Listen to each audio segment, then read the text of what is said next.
Northwoods Living with White Arrows.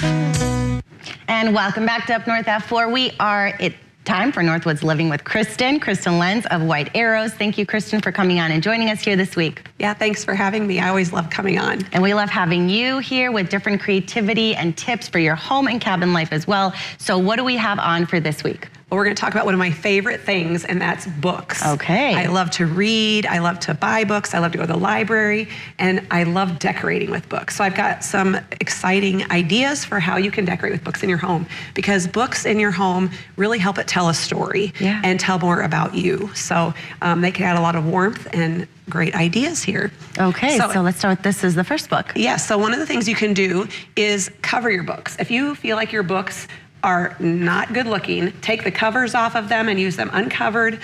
Cover them in your own paper so they can make great crafts as you pick out a plaid that you love or a favorite color if you decorate in a certain color in your house. I used an old hymnal of music books. You can also spend time when you're out looking at antique shops to find great bookends. So beautiful bookends. I love to collect those. So these mallard ones are great in a cabin. And finding books that have like a woods or Northwoods theme to them is also really fun as you're out and about, to take time to scan through the books and then style them on your bookcase. The books don't always have to go right up and down. You can put some horizontal, some vertically. You can stack things on top. This is in my son's room. He loves to fish, and so it helps tell that story of some of his favorite books. And then you've got a fishing creel and things stacked up on top. You can also use it to display a plant or artwork, something to make your coffee table look beautiful, to stack those pretty books and then put something right on top.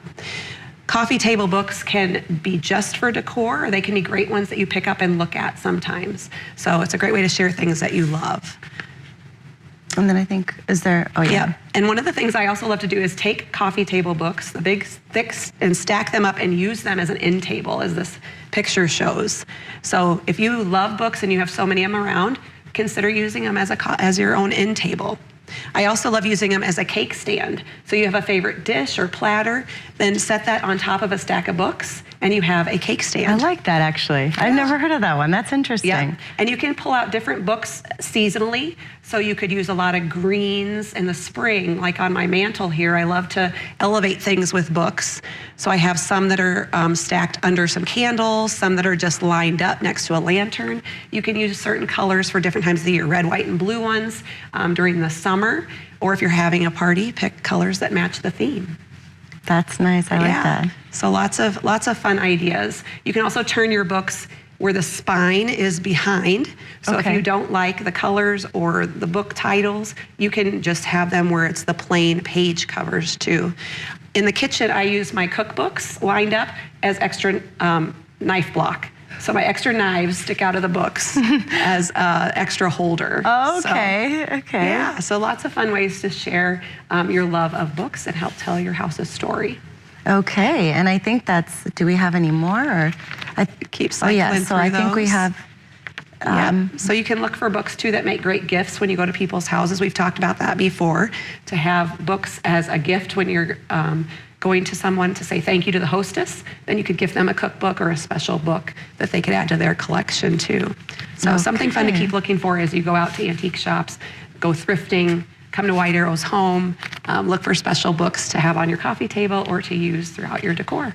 Come see Kristen at White Arrows as well for more tips. Okay, so these are great tips, definitely to style your home and your cabin home as well in different ways, and it portrays a story, like you mentioned, in a different way, different design, different layout for each part of your home, essentially. Okay. You can use books too as a guest book and have people sign inside the books and date when they've been there, and then it becomes even more of a special memento. Tuck pictures inside the books. If you gift a book, be sure to write inside of it the name and date so that they have a memory of who gave them the book and where it's from. I like that. Yeah, so there's all kinds of great books about cabin life and lake life, nautical books that work so well in cabins and lake houses. Okay, well, thank you. Thank you, Kristen, so much. Where can people go for more information and to find you besides visiting you at your store, of course? You can come to my blog, White Arrow's Home. whitearrowshome.com, and you can follow along on all the social media at White Arrows Home. All right, well, thank you, Kristen, for another great topic this week. Coming up, we are starting a new series after this break.